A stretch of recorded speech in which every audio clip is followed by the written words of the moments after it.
Hello, this is Mr. Stansbury. I'm going to take you through the notes on limits. At the end of this, you should be able to say, I understand the concept of a limit, and I can find the limit of various functions. Okay? So, sometimes we can't actually work something out directly, but we can see what happens as we get close. For example, if we have x squared minus 1 over x minus 1, we want to know what happens as x gets really close to 1. Okay, well, some people are like, well, why don't I just plug 1 in and I'll figure out exactly what happens, right? So if we do that, we get 1 squared minus 1 all over 1 minus 1. The big key here is the bottom. You end up trying to divide by 0, and we know that we can't do that. The universe explodes when you try to divide by 0, right? This is undefined, right?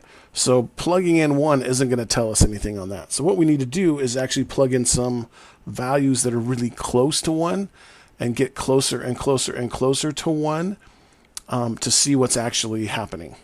Okay, here's what I mean by that.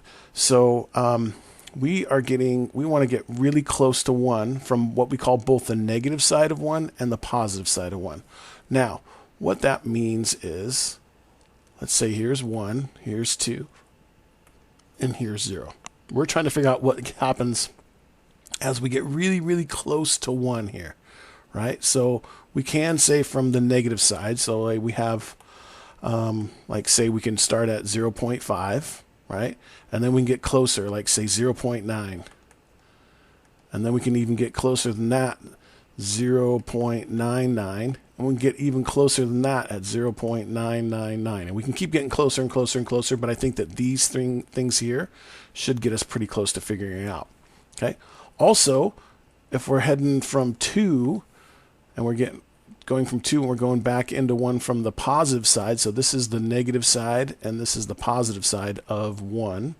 Okay, so as we're at 2, we can work our way back towards 1 there as well. So we can start at, say, 1.5, and we get closer, say 1.1, and we get even closer, 1.01, and closer still, 1.001.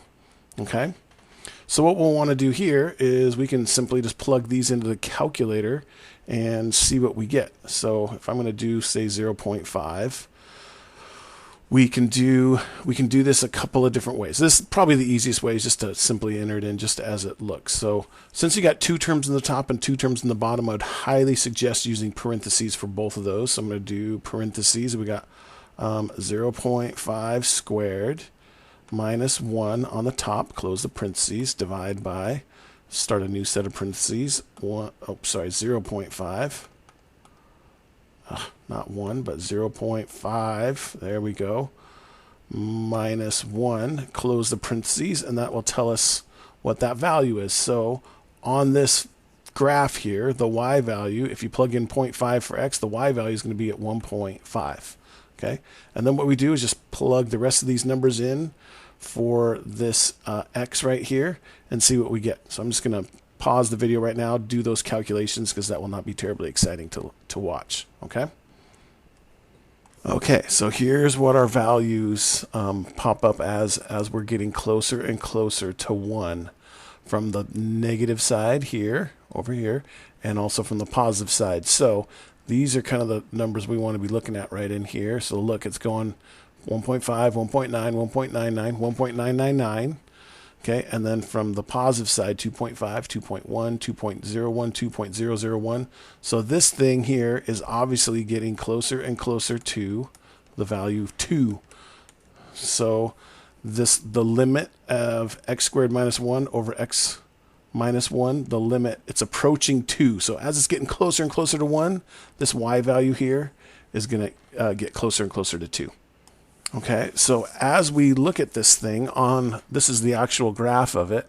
So here we are on the negative side. Here's 1, and that's the value we're looking for, is right in here. So as we're getting closer and closer to 1 from the negative side, look, this is getting bigger and bigger. It's getting up really close to the value of 2. Same thing as we're starting on the positive side of 1. As we work our way back closer and closer to 1, this is also getting closer and closer to 2. So that's how we know the limit is 2 on that one there. Okay. Now with that, again, we write this as the limit as x approaches 1 of the function x squared minus 1 over x minus 1 equals 2. So that's how it will be, that's how we would write that, okay? Also, you would say this, the limit of f of x as x approaches a equals L. That's like the general formula. So in this case, as x approaches 1, it equals 2. And that's basically how we're reading this here. Okay, that would be x minus 1 here, right? If we can make the values of f of x arbitrarily close to L, and that's this general form up here, as we like, by taking x to be sufficiently close to a on either side of a but not equal to a, which is exactly what we did up here. So this is kind of like trying to explain it in a more general sense, but if you understand what we're doing up here, then this you don't have to worry about too much, because that's just basically explaining this up here in a different way. Okay, so a real quick real world type example would be, let's say here's a fire and here you are. So the distance to the fire, 10, 8, 6, 4, 2, 0, and then the air temperature. So like let's say if you started at 10 feet from the fire, maybe, the air temperature would be, say, 70 degrees. And then as you get closer to it, 8 feet, maybe now it's up at 75. 6 is getting even warmer still, so it'd probably be some kind of like curvy graph here. You don't want to get all the way up to 0, because you'd end up walking into the fire and burning yourself, so you don't want to do that. So instead, we would use limits to figure out, it's like, you know what, it's pretty darn hot when you get up right up next to the fire, so you can actually figure out what that temperature is. Again, that's just kind of an example of why you would want to use a limit. Okay, now what I'm going to do is I'm actually going to pull up a demo, and this is found on page 248 in your textbook. Okay, I thought this was kind of interesting, can kind of help us understand this a little bit better. So, gradient of a tangent to a curve. So again, gradient stands for slope. So if you'll notice, like the slope of this line A to B here, it tells us slope of the chord is 1.4. The slope of the tangent is 0.26. As you see, as we get closer, this B gets closer and closer and closer back to A. Notice that this slope is getting closer and closer to the slope of the tangent, right? So we're really kind of performing a limit here as we get really close here to A. This B point gets really close to A.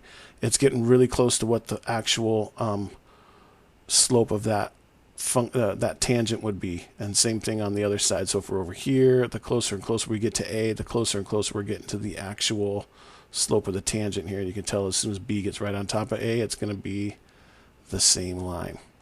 Okay? Okay. Here's this is what your worksheet is going to look like. You're going to have a bunch of these graphs on here, okay? And I know that this is kind of overwhelming to look at first, but then I think this is going to help you understand what's going on here. Okay, so use the graph to evaluate each limit here. Okay, so A says limit of f of x as x approaches -6 from the negative side. So here's -6.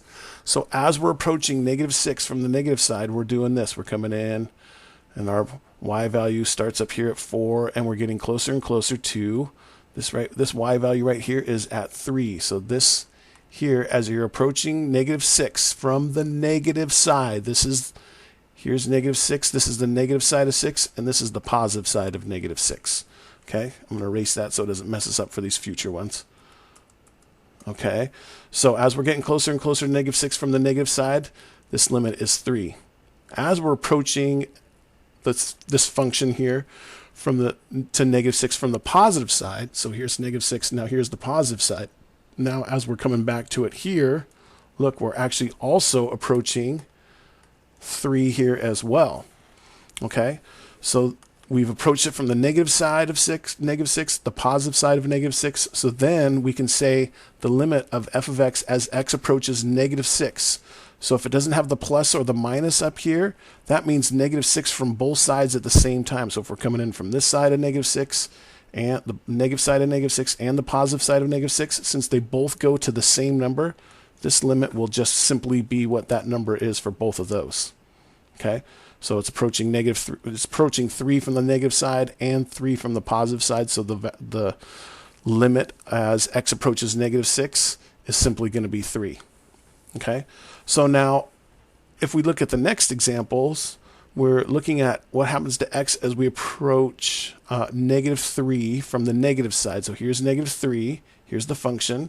As we're approaching it from the negative side of -3, we're getting closer and closer to -6. As we approach -3 from the positive side, this is this one here, we are getting closer and closer and actually state at the value of -3. So then they're going to ask, what's the limit as f of x approaches -3? So since one value goes to -6 and the other value goes to -3, in your best Mean Girls impression, the limit does not exist. Does not exist. The limit only exists if both from the positive and the negative of that, as you're approaching the positive approaching that number from the positive side and the negative side, if you're approaching the same exact value, then that's what the limit is. So that's why this limit here was 3, because these two were the same. Since one on these two, one's -6 and one's -3, the limit does not exist. Okay.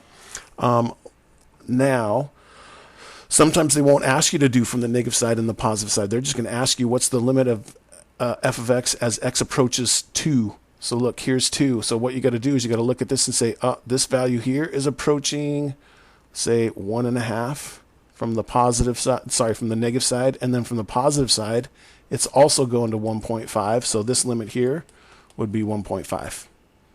Okay. Limit as x approaches 3. So from the negative side, we're going to say -infinity. From the positive side, we're going to +infinity. So those definitely do not approach the same number. So on this one here, the limit does not exist. You can just put DNE. Okay.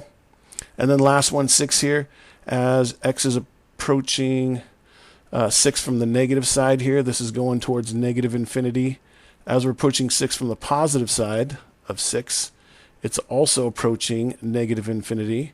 So since those are matching here, the limit as f approaches as x approaches 6 would simply be -infinity. Okay? All right, that's the first half of our video, and we will pick this up here on the second half of the video.